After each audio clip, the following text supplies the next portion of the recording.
Tabor, Bogense, Dubendorf, Oostende, Hogerheide and Tabor again.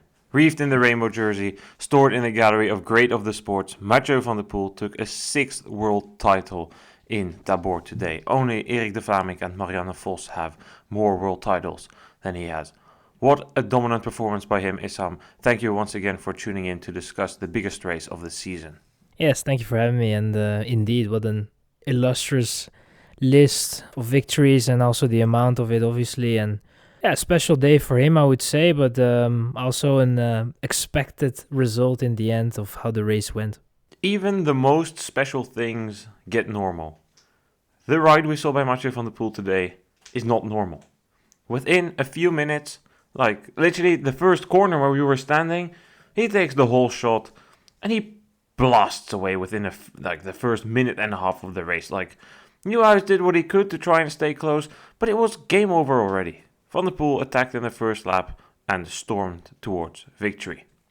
Nieuwhuis had the benefit of staying within 15 seconds for the first few laps, and that gave him pretty much a free ride towards second place. He was there almost the entire race. For third place, there was a more interesting battle during the race, as a couple of big names had a bad start. Michael van Toerenhout was in 22nd after the start, Thibaut Nys was in 18th, Eli Iserbyt also didn't have a good start, and the same went for Pim Ronhaar.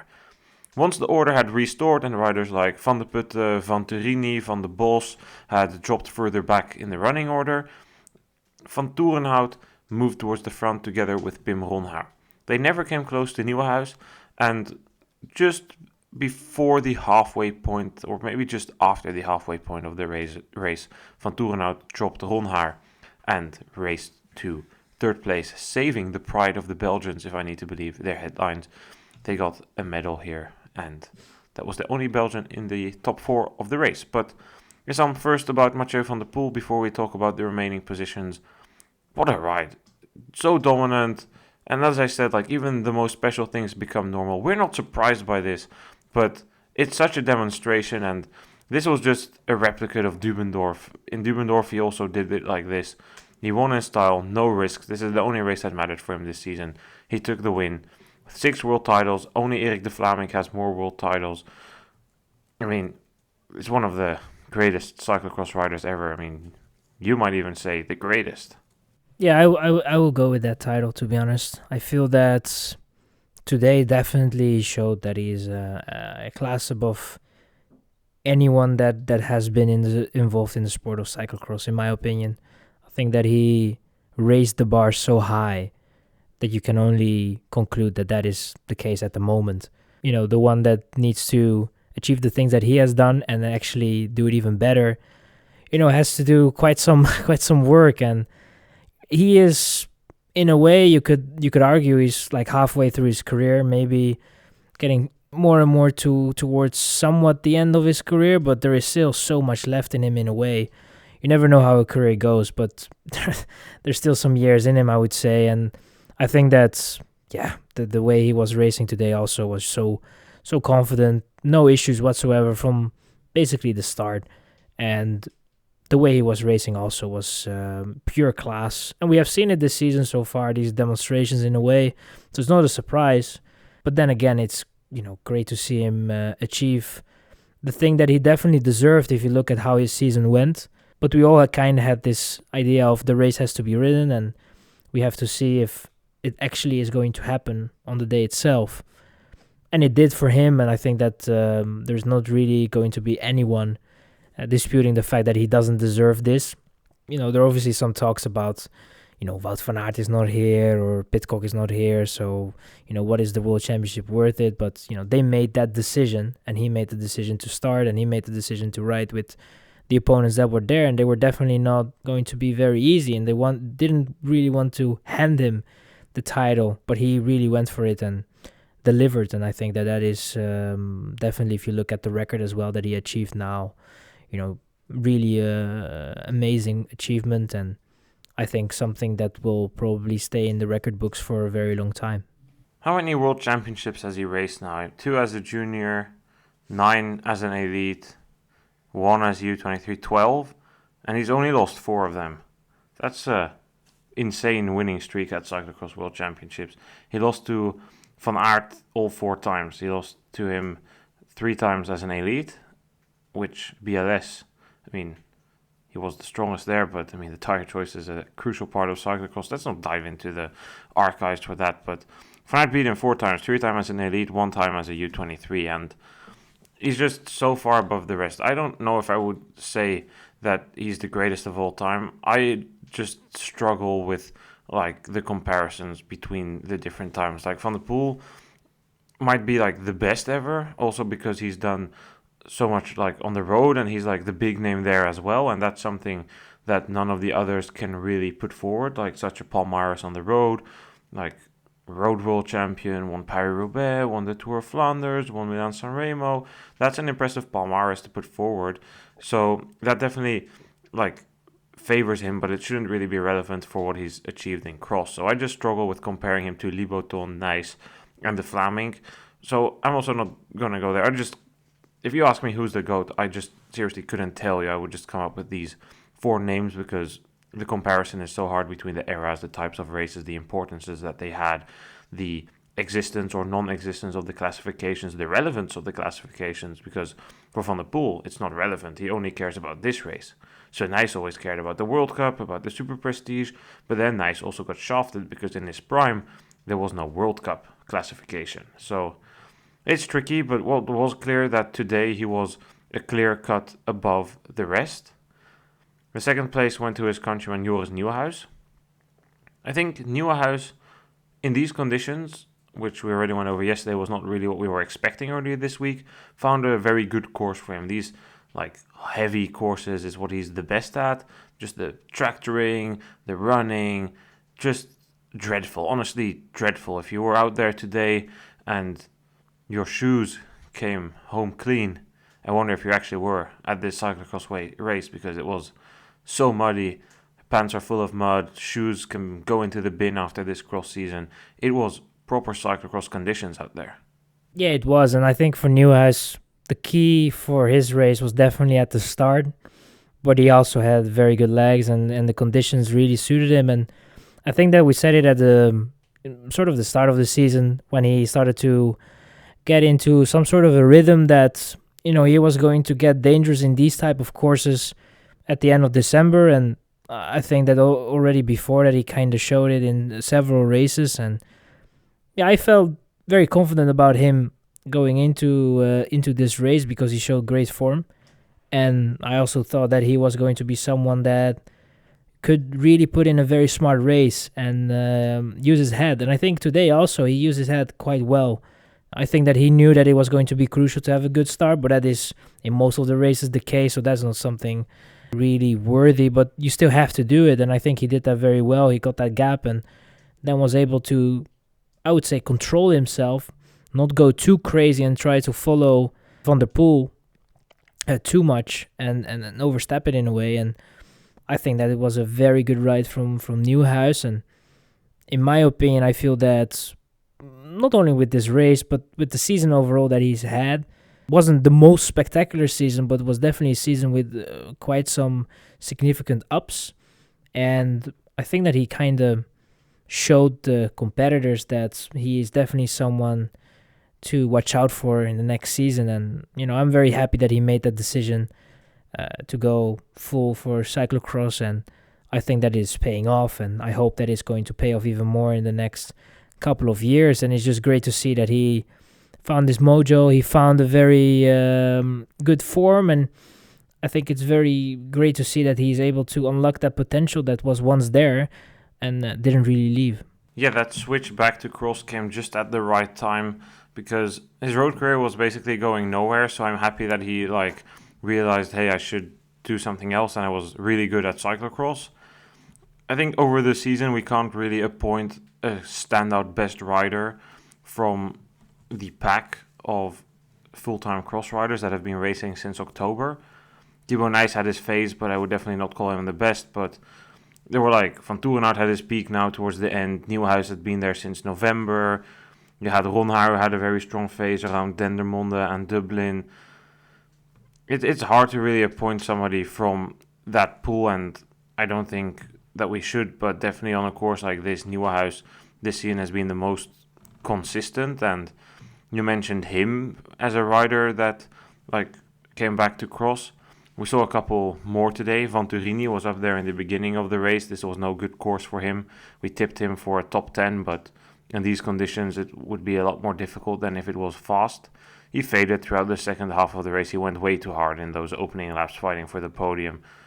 Another rider we saw was Adam Tupalek, racing now for Tour de Titema team.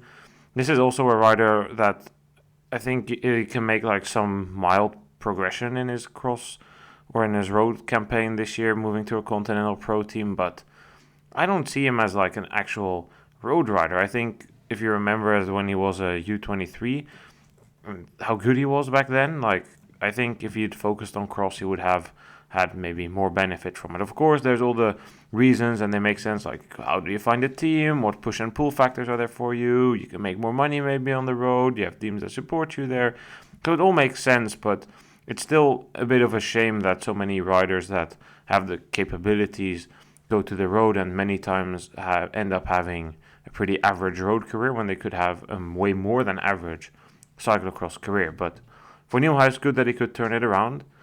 He repacked himself super well in the final lap because at some point that gap to Van Toerenhout was only 10-ish seconds. Van Toerenhout really stormed forward, but Nieuwhuis in the final lap was pretty fast, and then Van Toerenhout needed to settle for third, but that's still good because he fought off Ronhaar, and a few weeks ago we were trashing Van Toerenhout. His season had been horrible apart from that European title, but he managed to turn everything around. Yeah, I would say that he saved his season quite well with those last couple of races. Of course, it's a bit hard to say that because he won the European Championships, but his season overall has been quite miserable and it wasn't the best. And as you said, I think a couple of weeks ago, I would have said that you were crazy if you would tell me that Van Toerenhout would finish on the podium.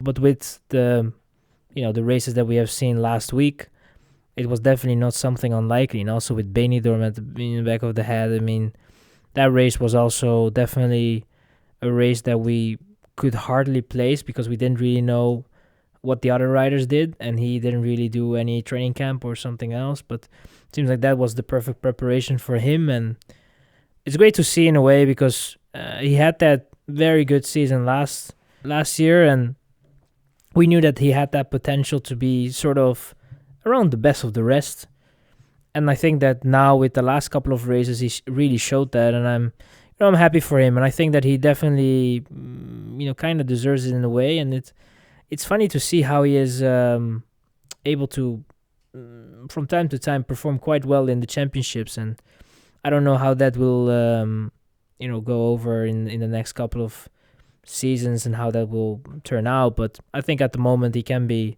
somewhat happy with his season, how it ended. And he has one jersey, podium at the Worlds. I think that is definitely an achievement. And, try to work maybe a little bit more on the consistency next season.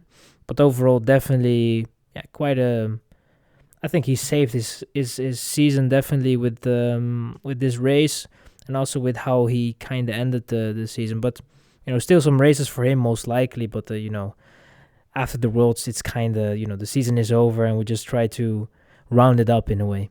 Well, the season only continues for the Belgians, but there's not that much on the line. The classifications, as many years have already been the case in recent history, have already been decided. So it's interesting to see the shift of dynamics of Michael van Toerenhout, because a few years ago this was a rider who we did not associate with a championship rider at all. We called him Mr. Consistent. We were waiting when we started this podcast in the COVID season 2020-2021. We were talking, when is Michael van Toerenhout going to get his big win? I remember when we went to Tabor in that year, I was saying, this time Van Toerenhout is going to take advantage from the team games and he's going to finally land his big win. It didn't happen there. It happened a bit later. And then all of a sudden he transformed into a guy who never really won, into a guy who started winning, and then quickly into a guy who won a couple of races but really only won or did well at the championships, like Klaas van Toerenhout 2.0. So it's an interesting shift, and I think if you look at the riders who he beats, we go through the entire top 10, Van der Poel, Nieuwenhuis and Van Toerenhout, the podium just behind them is Ronhaar ahead of Iserbiet Adams. then Boros ahead of Meuse, Nijs and Orts in 10th. So the riders directly behind him are Ronhaar, Iserbyt and Adams. Ronhaar, this is a good course for him. He didn't really seem to have the best day of the season, but I also don't think that we should be overly harsh on him. On a course like this, it's no shame to be slightly worse than Nieuwenhuis and Van Toerenhout. You would expect him on a course like this normally to beat Iserbyt, which he did. Iserbyt said he didn't have a great day. It wasn't horrible either. He said he was flat. He focused on that Belgian title. That was really the end of his season. He says he's not even sure he's going to race after the World Championships, and maybe he can join the foreigners, as they're called in the Belgian media, just the people who don't have a Dutch and Belgian flag, and chugging beers next to the course, or just watching and spectating and eating the cyclocross food, going into the beer tent, and finally getting some recovery, some rest. But yeah, I mean, I think in general for Ronhaar and Iserbyt, it's just an okay ride. I'm sure Ronhaar would have loved to be on the podium. His time will come. He's a first-year elite. He made that switch earlier last year. So yeah, it's going well for him, and it's not a shame to end fourth behind Van der Poel, Nieuwenhuis and Van Toerenhout, especially on a course as hard as this. This is, however, a course that suits Adams very well. He's good at putting down the power. It's a super honest course. 6th is a very, very good race for him. It's a good result. This season he's had a couple of these highs, also a couple of lows, but it seems like he got everything together in 6th, but he needed to fight hard against home rider Michael Boros because he was on a day today. Wow. Yeah, he definitely was, and I don't think we mentioned him in the preview, and of course we had a preview in mind with a sort of a fast race, fast service as well, but I think that today Boros probably was super motivated for sure, but that also showed in the way he was racing and also the result in the end, and I think that he can be very proud of what he achieved today. I think the Czech supporters that were there really appreciated his effort and his performance overall, and I think that you can only applaud that. I was very happy that the Czech could actually celebrate it in a way, because I think that this result definitely deserves to be celebrated.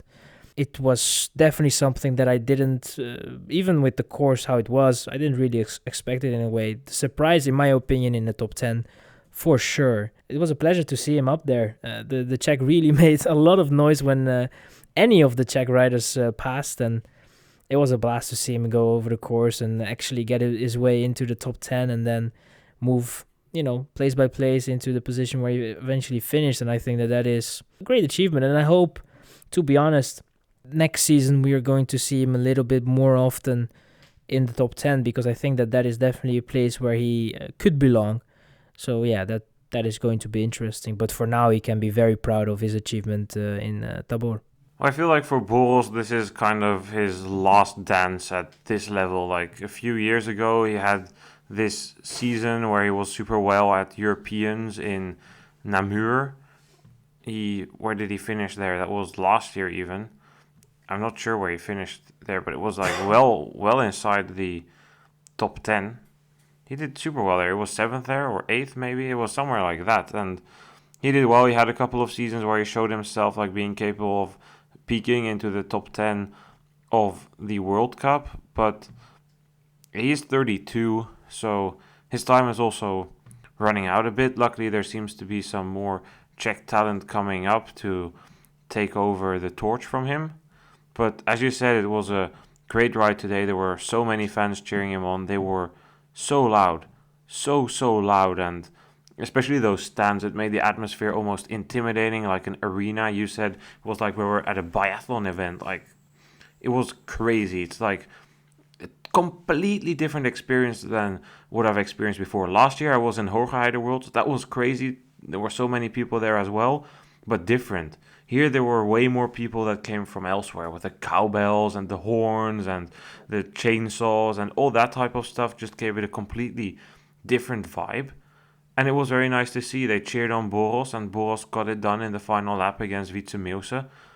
Meuse, who was, criticized a bit that they selected him rather than Landerlooks, I mean, he delivered. He showed that Sven van Toerenhout made the right decision. Toerenhout also chose him for his age, but he got it done, and that was at the cost of Thibaut Nys. Nys was up there early in the race, then faded.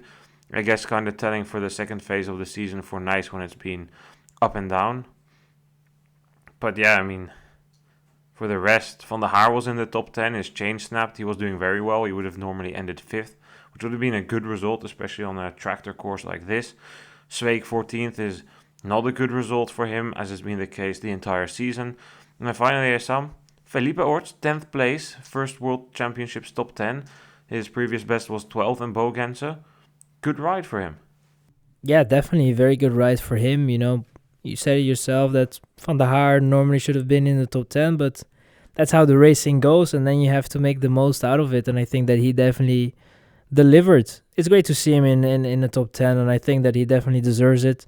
This season and also last season definitely has been an up for Orts in his career also. And yeah, I mean, it's good to see. I think that he definitely has a couple of years still in him. But I think what is more important is that he is definitely a role model for cyclocross riders in Spain. And I think that is, as we have already said it, I think we covered that already in the Benidorm episode, that it's important for the country that they have someone like Orts. And a top 10 is always something that sells a little better than being 11th or 12th. So I think for him, definitely a very good achievement. And it was great to see. I mean, on the broadcast, we haven't seen much of his racing. And we saw him pass by a couple of times. And it looked quite good. So I'm happy for him that he was able to get himself in the top 10. And it's definitely a result that he can be, quite happy with.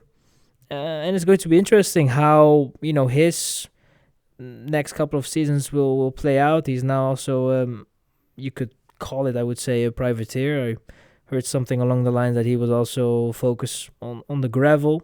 So, will be interesting to see how that will influence his cyclocross season next year. And I wish him all the best, and I hope that it all works out for him. Just a bit of a shame that for now there's not really somebody following in the footsteps of Orts. There's not a next Spanish guy coming up. Orts for me always came a bit out of the blue, although it's not completely justified. To me, it felt like that second place in BLS as last year U23 behind Nieuwenhuis, came completely out of the blue. He got a couple of top 10s before, and I know the year before he was also 6th, but to me, I just forgot about all of that stuff, and it seemed like he just appeared out of nowhere. So his progression has been remarkable and good to follow. I just hope that, maybe you shouldn't expect to see the results now, but down the line, when he's on the verge of retiring, that the riders who he's inspired are moving into the junior ranks and then are going to be moving forward. So we're going to see more Spanish riders flow in, because honestly, it's pretty thin. It's Orts, and then you have Suarez Fernandez, who's reasonable level, and Lucia Gonzalez, Blanco, Sofia Rodriguez Rivera on the women's side are also decent. But there's not this next talent coming on who we can talk about. Okay, this rider on the men's side or the women's side will be able to end in the top 15 in cyclocross races down the line. But maybe we need to be a bit more patient for that. Somebody who certainly was not patient today was Zoe Backstedt, because in the women's U23 race, she basically did the same as Van der Poel, but instead of attacking after 1 minute, she attacked after 4 minutes, quickly opened a large gap of 20 seconds on Myri Schreiber. Schreiber faded throughout the race. She did not have a good day. She would fall to 5th place. The battle for second was between Leonie Bentveld and Kristina Zemanova. Zemanova was putting Bentveld under pressure for almost the entire race, and in the final lap, Bentveld eventually had to give in. Zemanova took second place in front of a truly ecstatic home crowd. They went completely bonkers on that start-finish straight for that second place, with Bentveld taking third. Issam, walkover victory by Zoe Backstedt. Course was good for her in these conditions. She is a machine. The running, she was taking a snack when she was running. I'm just gonna take a gel. I'm on a jog here. Whatever. I don't care. Red Bull gives me wings. Today is for me. Are we sponsored by Red Bull? No, but yeah, it was for Backstedt. It was quite the ride, I have to say. I was really impressed the way she did it. From basically lap one. I think after the stairs she took the advantage there from Schreiber, and Schreiber had no reaction, and to be honest, didn't really have any reaction after that for the entirety of the race. Faded completely, which was a bit of a shame, I would say. Quickly, it was already the focus on second place, the battle between Zimanova and Bentveld, and for Buckstead there was nothing in her way to avoid her from getting the victory. It was a great ride, very impressive, and it was there for from the start, and she was able just to, I wouldn't say cruise to victory, because that's so cliche and also easy to say from the couch, but it was definitely a very good ride from Buckstead, and I'm happy that Team GB got a gold medal. I think they definitely deserved it in a way after the mixed relay also. So yeah, it was a very good ride from her, and very impressed by it. The national team coach there will be super happy with that result. It was, as you said, a dominant ride, and I mean, it may be easy to say from the sofa you're sitting in now that it was an easy win. From my wooden chair across the room, it's very hard to say it, but it's true. Even when I was standing in the field, we could see it Issam. It was a bit on cruise control in the second half of that race. There's no shame in admitting that. She was just so much better. Her peak was so well timed. This is just her second year as a U23. It's easy to forget that. It wouldn't surprise me at all if next season she's going to move to the elite. I mean, I guess if she makes like another step, she's coming close to competing against Pieterse, Alvarado, Brandt on like these type of courses. It's a useless speculation, but if she would have raced the women elite race, I think she would have ended 5th or maybe even 4th, which is a crazy result considering her age. And there's still plenty of margin for improvement. So I'm interested. I just struggle to like where do I see Zoe Buckstead in this cyclocross? She's gonna end up doing the same as what Van Empel is gonna end up doing. It's gonna be a limited cyclocross campaign because Buckstead is talented everywhere. I don't believe that she's fully buried those track ambitions. I think she's like, I want to become cyclocross world champion elite in my career, but I also want to win a gold medal at the Olympics in LA in the team pursuit, or probably the team pursuit, because she's not really good on those other track numbers. But the team pursuit, UK, I can see her also want to hunt for that Issam. Her possibilities are almost limitless, and she seems to be in a very good place now on the Canyon SRAM team. So I just wonder like what way she's going to go. What are we going to see from her in cross? How much will it have her priority? I don't know. I for sure hope that this road season she can get things going and also get some good results there.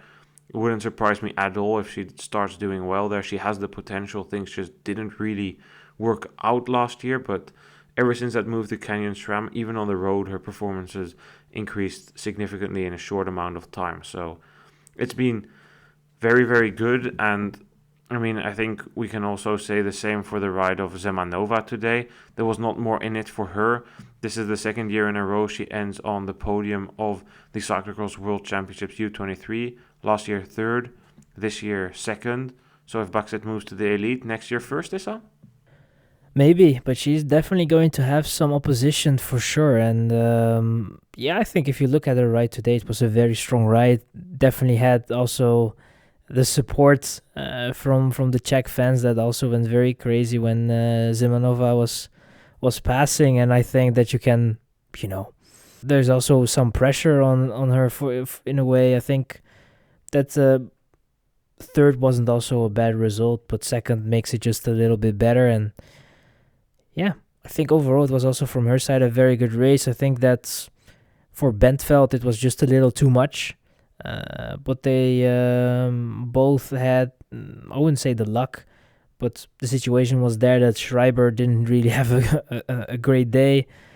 And that was normally someone that probably could have been the 2nd woman of the race, which then gave them the opportunity to fight for the last 2 spots on the podium. And I think both, if you look at their season as well and how they are progressing throughout their career overall, I think that they both definitely deserve this podium, both Zimanova and also Bentveld. And, I think that it is, in a way, it kind of shows where they are at the moment. It really reflects the power, but you can already see with a very strong Isabella Holmgren in fourth that there is some talent coming up, and it will be interesting to see the progress that someone like her will make throughout next season. And I think then for sure it's not going to be a very easy road to victory for Zamanova if she's going to stay in the under 23 category, which wouldn't surprise me in a way.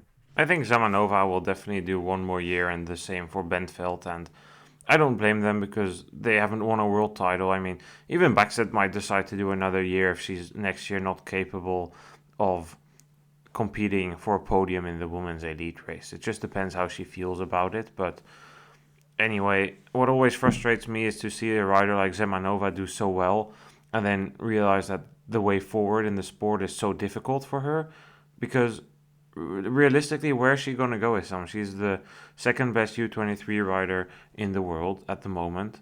She's shown this season that she's capable of scoring World Cup top 10s, even close to a podium. She was fourth in Val di Sol. Earlier this season, she had a very impressive ride in Maasmechelen after being held up by an early crash. She was up there in Dublin. In Zolder, Super Prestige, she was fighting for the podium. She ended fifth. In Zonhoven, she was also fifth in a World Cup. Like, that World Cup podium is going to come at some point. But meanwhile, she's still kind of stuck in racing for the Bilron MTB team, and that team takes care of her pretty well. But like, there's no clear next step forward. And if you look at the rest of the riders in the top 10, the top 10 was Backstedt, Zemanova, Bentveld, Holmgren, Schreiber, Van Sinai, Molengraaf, Durafou, Brouwers, and Moors. If we look at those riders, Julie Brouwers is a final year U23. She's not a great rider in my opinion. 22 years old, but she has a contract with Charles Lecois Rose Street, which is the former Avanti Cyclocross. It is the Avanti Cyclocross team. It's the former Tormans team. Like, she's picked up there and being taken care of, and they're nurturing her into a rider that is way better than she was before. But Zemanova has way more raw talent, but there's no like real path forward for her to like be given the same amount of care. And of course, I get why they want a Belgian rider on their team, because they don't want to face pressure from the Belgian media, like, you're not helping Belgian women become better, and it's just easier because you don't need to like take care of their housing and everything. There's no language barrier, and for Belgian sponsors it's more interesting to have Belgians. I get all of that, but it's still frustrating to see that for Zemanova there's no real way forward, whereas Bentveld also in the media is portrayed as like an insane talent, and Zemanova last year they didn't even know who she was on the Belgian broadcast. They were like, Zemanova, super surprising, third place, when you could have seen coming that Zemanova would do well in Hoogheid on a fast course. This year she became more versatile, delivers here as well, and still there's like no real interest in her, and that's kind of just frustrating. Yeah, I mean, in a way, it's definitely, I don't know if you can call it frustrating, but it's maybe a little bit weird to see a rider like that, the caliber that she has, to be still in the team that she is at the moment. But I think for the moment it's not a bad place to be at. She's in good hands, I would say. She can do a reasonably well program, and she still has some time to progress. But I definitely feel that within 2 seasons you definitely have to make the next step in a way, to find a team that will just support you just that tiny bit better, and also provide you with better coaches and that edge over your competitors in a way that the competitors now maybe have over you. So that is it. But they've definitely the thing that could help her out in her career later on. And I think for the moment there's not really a reason to panic, and I feel that for now she's in a good place, and the team where she's at definitely helps her. But yeah, I think for in the future it's definitely something there she has to work on, and it is a bit of a shame to see, because you can see it over also in the juniors as well, that you have some riders that are still in doubt of what their place will be, or the team where they will be at in the next couple of years. There's no clear trajectory for them, which you can see at the junior men most of the time is more visible already, even though they have a different nationality. So that is, that is something that is still, we have to work on that. And with we, I mean the world of cyclocross in a way, the ones that could actually make a change. And yeah, we have to see how that will work out. But for now, I think she doesn't really have to panic or anything. I think where she's at is at the moment good enough, and she can definitely still work a season or two, and then from there on she has to find the step up with a better team that could help her out. Then just to wrap up, some comments on the junior woman, or the woman U23, sorry. Bentveld third place is pretty good. She took maximum advantage of a bad day from Iris Schreiber. She didn't have it. Maybe it's correlated with wearing the gold goggles. That never is really a good sign. But yeah, she faded during the race. At some point, Schreiber was at risk of being overtaken by Molegraaf. Molegraaf ended 7th. She finally told us what was up with her this season. She said her inconsistencies are explained by severe back pain, that she's being treated for it, and that she hopes it improves. She was happy with the 7th place. Schreiber didn't get overtaken by Bentveld because she ended 5th, but in the final lap she did get overtaken by Isabella Holmgren.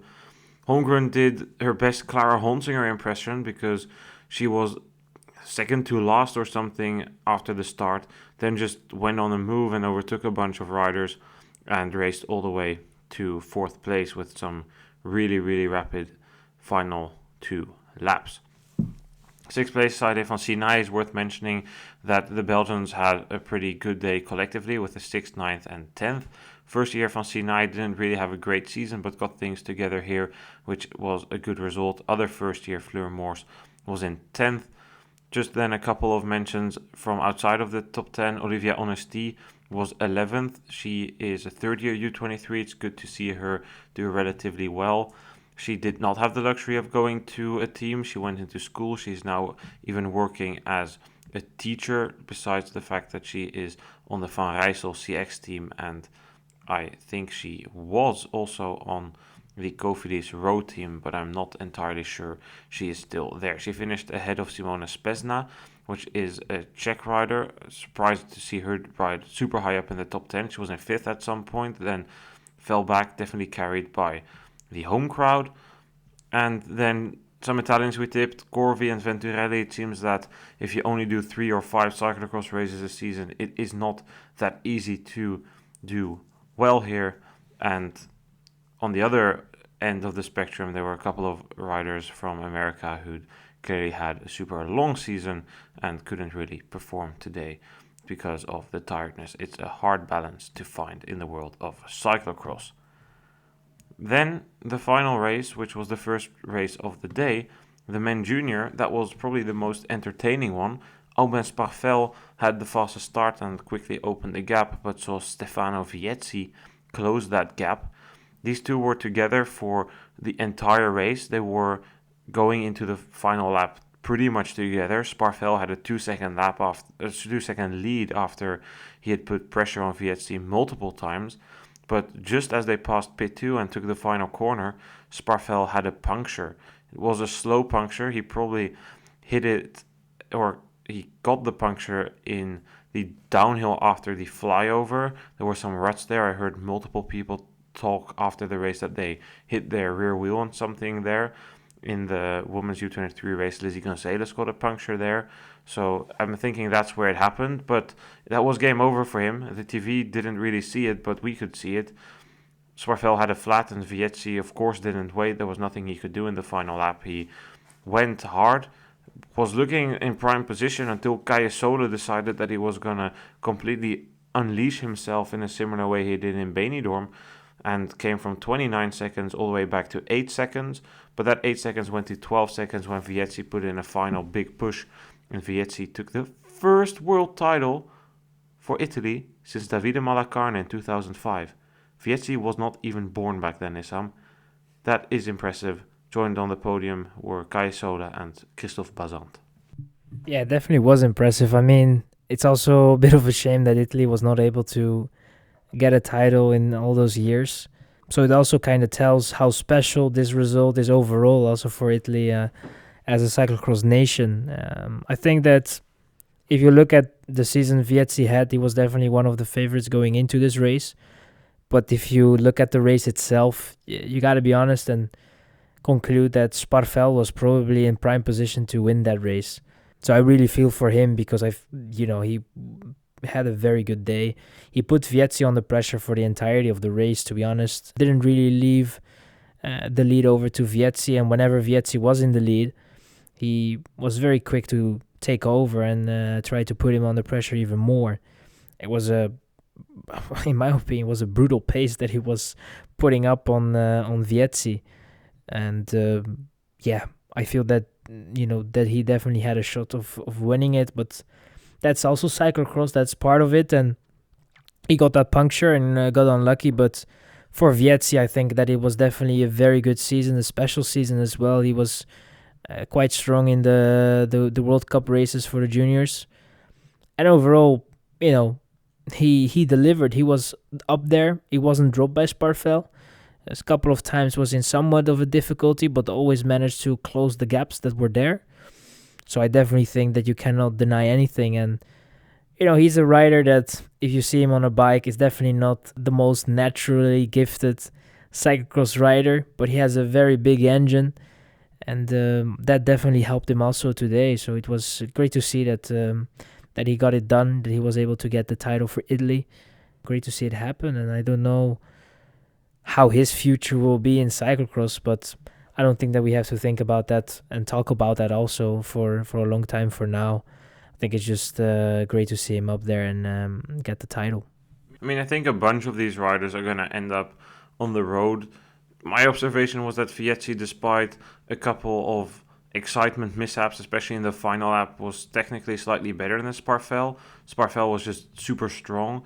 That's not really a surprise if we have seen the mixed relay on Friday, where he was going crazy on the straights and even dropping Cameron Mason there. I mean, didn't mention it, but Mason had, just like his entire second half of the season, a horrendous day out. He finished 24th. I'm not going to say that Sparvel had the level to end there in the Men Elite race, but his power is strong. Sparvel is on AG Desert. I think Sparvel is also going to have a career on the road. I don't really know where Vietzi is going to go, but Sparvel is in the AG Desert pyramid, and it's a bit different at AG Desert than it used to be. AG Desert now on the Van Rijssel bikes. For Van Rijssel, it's important to have a presence in cyclocross.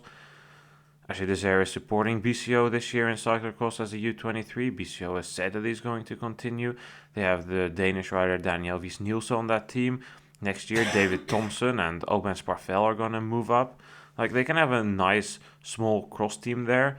Paul Seixas for France wasn't racing because he had an injury to his wrist, but that's like from all these riders, like, that's the rider I see going to road the easiest.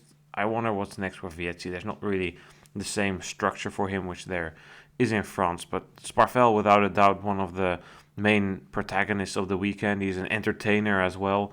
Was wonderful to see him this weekend, and just a shame that it turned out that way. But as you said, a special victory for Vietzi over the entire season. I can only conclude that it was deserved. He won most of the World Cups. He won the World Cup. Well, he won 3 out of 6, and the other 3 were won by Sparvel. So it will be interesting to follow them. I mean, Vietzi as a first year didn't really get the best results on the road, but just looking at the way he rides, he did pretty well. And I mean, the rest of the podium, Kaya Sola, he had a mistake at the start. He unclipped on the start-finish straight. There was also a crash a bit further down, which held up a couple of riders, but Sola, with that flyer of a final lap, at some point he threatened to win. The Dutch reporter was in the mixed zone watching on the same TV I was. He was convinced that Sola was going to come back, but in the end it was a second place, which I think is a pretty decent result for him. But above all, Christophe Bazant, first year junior Issam, in front of his home crowd. The Czechs really delivered today with 3 top 10s and 2 medals. It's been a pretty good weekend for them, and Bazant was ecstatic with that performance. Yeah, and rightfully so. I think that it was for him a very good day out. And yeah, I mean, if you can do that in front of your home crowd, that is just... I can only imagine that is a special feeling, and he totally deserved it in a way, because he would normally fall outside of the podium if Sparvel finished in front of him.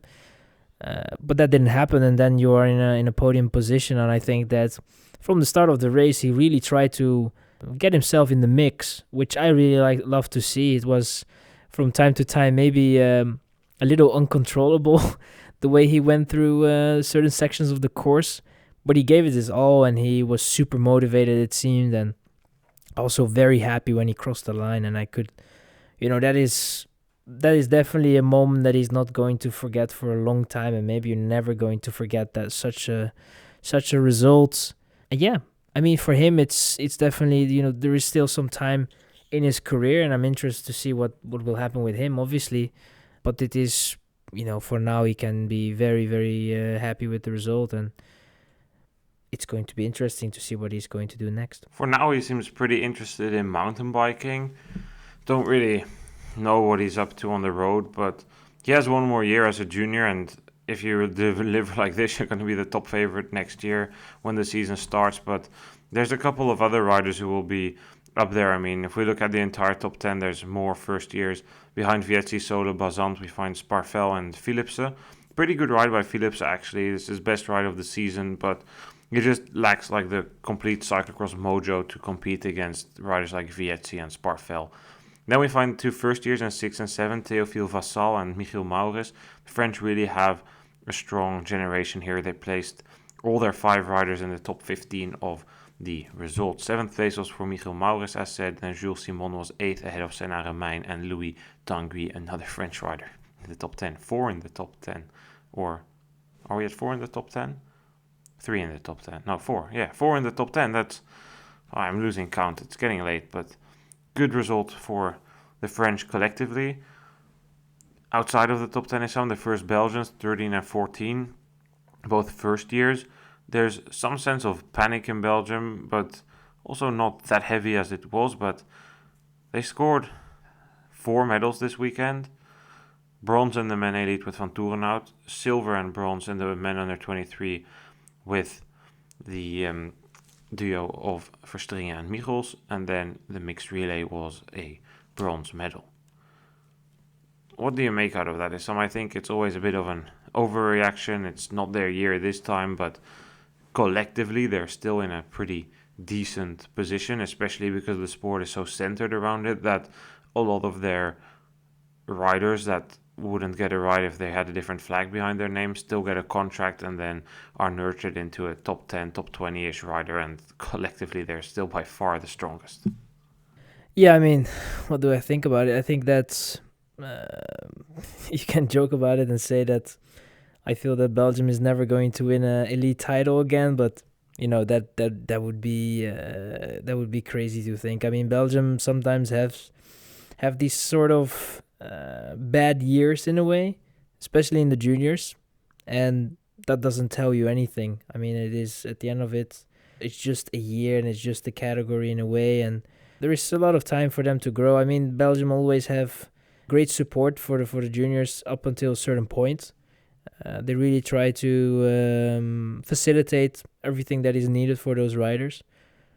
So yeah, there's always this chance that they would still grow even more, and Belgium at the moment is not really dependent on the juniors. They have quite a good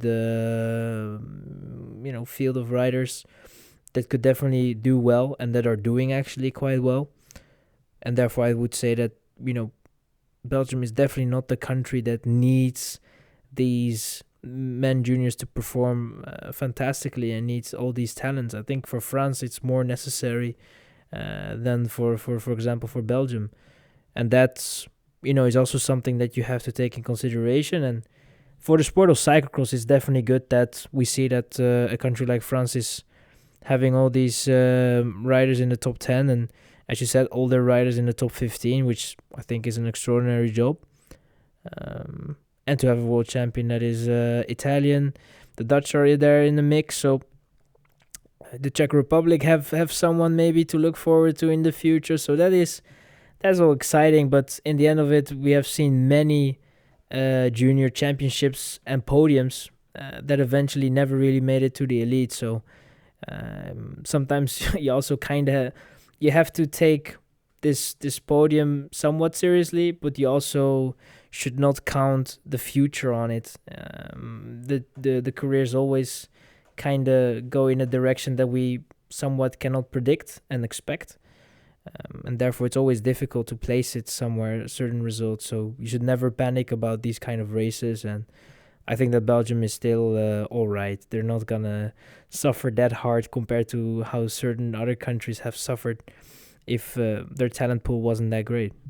Most of the issues for Belgium are on the women's side, and that's hardly addressed. So, yeah, as you say, men junior was pretty elite or international, and we normally see that the junior categories are the most international, and that then many are pulled to other disciplines. But yeah, we'll see. The French just have a good generation. Vassal next year is going to be up there. They have Joan Blanc, number 7 at their national championships on the FDG team there, who is gonna eventually like come back next year and gonna make their squads also capable of top 10s. Like, there's a big pool of French riders. The question is there finally going to be a stream from the juniors to the U23 to delivering elite riders?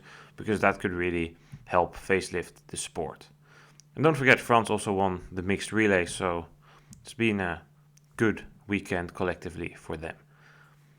There's more news, Issam, and we're going to leave it at this, but we'll come back at some point to discuss Van der Poel's comments about potentially doing a winter without cyclocross, discussing the rumors about the Cyclocross World Cup being changed, different format, different number of races, different point scale. So we'll wait and see what comes from all of that. First, we're going to get back home tomorrow, then take some rest before we're going to cover races like the Super Prestige in Middelkerke, X2O Trophy and Lille, and then work towards the end of the season and the start of the road season.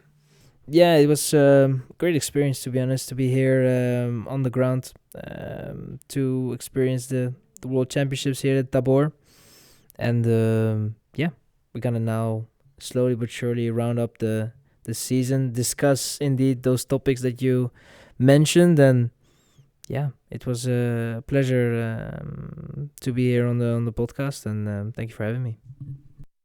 Yeah, it was nice to have you around here, Issam. It's been a busy weekend. You certainly helped me out a lot today when my phone died. This is literally the worst day possible for your phone to die, when there was so much going on. So yeah, it was great to have here. A good conclusion to the cross season. We're just gonna watch the final 2 weekends from home, and then probably gonna cover that comeback of Toon Aerts, who's probably gonna win at least 2 races in my prediction, but we'll see about that, and just get some recovery and see how all the rest goes. Once again, thank you for your efforts. We'll be back later when we're going to cover the remainder of the season. Crazy how fast it goes. Thanks for listening, everyone. See you guys soon. Goodbye.